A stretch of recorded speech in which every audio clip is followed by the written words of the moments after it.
নমস্কাৰ, মোৰ নাম শ্ৰী নীৰৱ হাজৰিকা আৰু আজি আমি ষ্টাৰ্ট কৰিম class 12 political science first chapter the cold war এৰা কণ্টেম্পৰেৰী ৱৰ্ল্ড পলিটিক্স পাৰ্ট এৰ first chapter the cold war এৰা। আৰু চেপ্টাৰটো ষ্টাৰ্ট কৰাৰ আগতে মই কৈ দিব বিচাৰিছোঁ, এইটো এটা ফেক্ট হয় যে ক্লাছ 12 পলিটিকেল চায়েন্সৰ আটাইতকৈ ইণ্টাৰেষ্টিং আৰু আটাইতকৈ সহজ চেপ্টাৰটোৱে হৈছে দ্য কোল্ড ৱাৰ এৰা। আমি ষ্টাৰ্ট কৰোঁ। তো চেপ্টাৰটো ষ্টাৰ্ট কৰাৰ আগতে কেইটামান কথা আমি জানি লোৱাটো উচিত হ'ব, নহয় জানো? আমাৰ কিতাপখনৰ নামটো কি? Contemporary world politics. তাৰ মিনিংটো আমি জানিব লাগে, য়েছ অৰ নট? এতিয়া চোৱা, পলিটিক্স মানে কি জানা? ডে টু ডে পলিটিক্সৰ বিষয়ে আছে।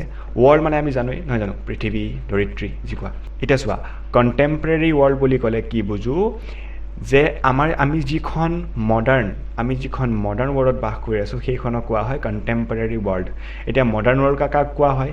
এতিয়া চোৱা, আমাৰ পলিটিকেল চায়েন্সত NCERTয়ে আফটাৰ 1991 সেইটো মডাৰ্ণ ৱৰ্ল্ড বুলি ডিক্লেয়াৰ কৰে, মানে ধৰি লয় যে 1991ৰ পিছৰ সময়খিনি মডাৰ্ণ ৱৰ্ল্ড ষ্টাৰ্ট হৈছিলে। এতিয়া ক'বা যে 1991টো কিয়? 2000 চনটো ধৰিব পাৰে বা বেলেগ এটা চন ল'ব পাৰিলে হয়, কিন্তু 1991 লোৱাৰ ৰিজনটো হৈছে যে কি 1991ত কোল্ড ৱাৰ শেষ হৈছিলে, মানে USA পৃথিৱীৰ ছুপাৰ পাৱাৰ হৈছিলে, একমাত্ৰ ছুপাৰ পাৱাৰ। তাৰ আগলৈকে ধৰা কোল্ড ৱাৰৰ সময়খিনিত ছ'ভিয়েট ইউনিয়ন আছিলে, ইফালে USA আছিলে, কিন্তু যেতিয়া কোল্ড ৱাৰ শেষ হৈ যায় তেতিয়া USA ৱৰ্ল্ডৰ একমাত্ৰ ছুপাৰ পাৱাৰ হৈছে।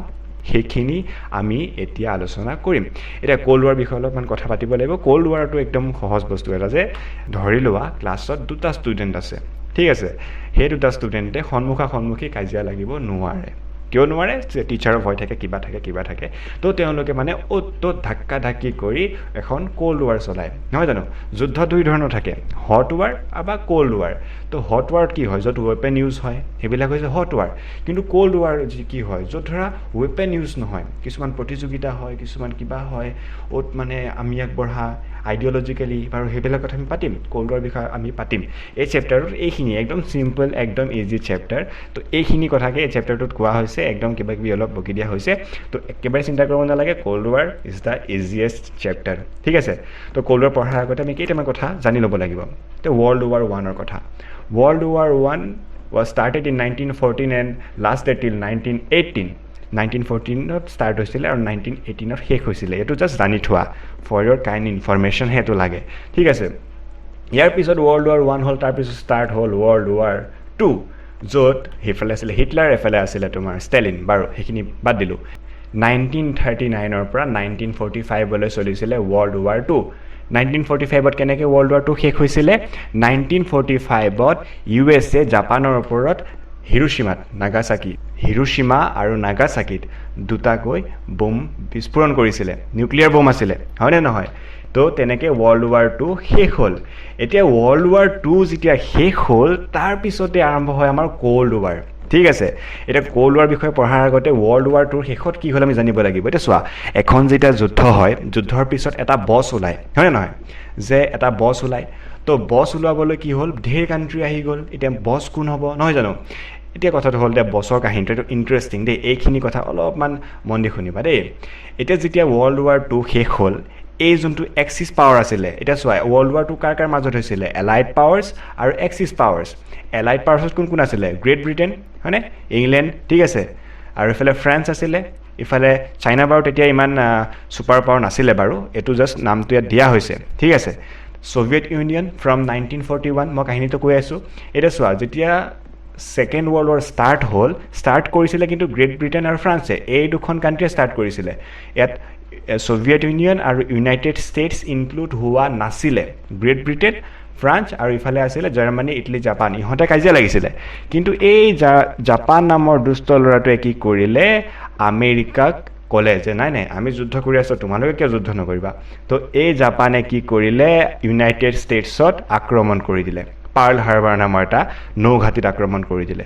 তো ইউনাইটেড ষ্টেটছক জোকোৱা মানে বাঘৰ কাণত খুচৰি দিয়া, হয়নে নহয়? তো ইউনাইটেড ষ্টেটছ তেনেকৈ ৱৰ্ল্ড ৱাৰ টুত সোমাই গ'ল যে মোক কিয় তহঁতে মাতিবি, ঠিক আছে? ঠিক তেনেদৰে ছ'ভিয়েট ইউনিয়ন আৰু জাৰ্মানী, ইহঁত দুটা আছিলে মামা ভাগিনৰ নিচিনা, খুব এটা ভাল ৰিলেশ্যনশ্বিপ আছিলে ইহঁত দুটাৰ মাজত। কিন্তু এই জাৰ্মানীয়ে ধোকাদাৰী কৰি ছ'ভিয়েট ইউনিয়নক, জাৰ্মানীৰ কোন আছিলে? হিটলাৰ, জাৰ্মানীয়ে ছ'ভিয়েট ইউনিয়নৰ ওপৰত আক্ৰমণ কৰি দিলে আৰু তেনেকৈ ছ'ভিয়েট ইউনিয়ন ইয়াত ইনক্লুড হৈ গ'ল এতিয়া চোৱা কি হয় যেতিয়া দুটা মানুহৰ মাজত কেইজনমান মানুহৰ মাজত কাজিয়া হয় তোমাৰ আৰু মোৰ ধৰা কমন দুশ্মন তোমাৰ আৰু মোৰ যদি কমন দুশ্মন আমি দুটা বন্ধু হৈ গ'লোঁ ঠিক তেনেদৰে ইহঁত চবৰে কমন দুশ্মন আছিলে ইহঁতে এক্সিছ পাৱাৰ্ছ তো এই এক্সিছ পাৱাৰটোক হৰুৱাবলৈ ইহঁত সকলো একলগ হৈ গৈছিলে এলাইড পাৱাৰ্ছ ঠিক আছে এতিয়া বছৰৰ কথাটো আহিল যে বছ কোন হ'ব হয় নাই তো বছ হ'বলৈ এতিয়া এক্সিছ পাৱাৰ্ছখিনিতো হাৰি গ'ল এক্সিছ পাৱাৰ বছ হোৱাৰ যোনখন ৰেচ আছিলে তাৰ পৰা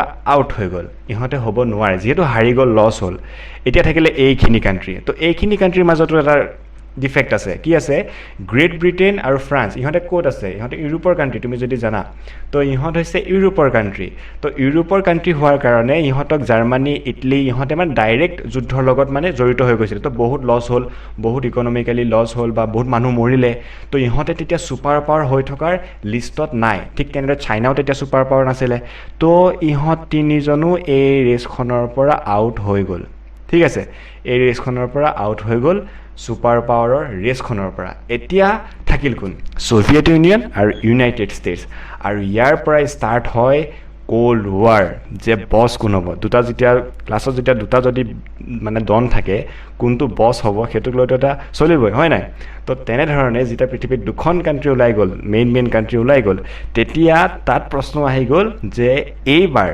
বছ কোন হ'ব আৰু তাৰ পৰাই ষ্টাৰ্ট হয় কোড দ্য কোল্ড ৱাৰ এৰা ফ্ৰম 1945 কিয় 1945 কাৰণ 1945ত ছেকেণ্ড ৱৰ্ল্ড ৱাৰ শেষ হ'ল আৰু বিশ্বত এক নম্বৰ দেশ বনিবলৈ এই দুখন কাণ্ট্ৰি ছুপাৰ পাৱাৰ এই দুখন ছুপাৰ পাৱাৰে যুদ্ধৰ সলনি বিভিন্ন ধৰণৰ প্ৰতিযোগিতা কৰি ৱৰ্ল্ডৰ বেষ্ট কাণ্ট্ৰি হ'বলৈ ট্ৰাই কৰিছিলে আৰু সেইটোৱে আছিলে কোল্ড ৱাৰৰ আৰম্ভণি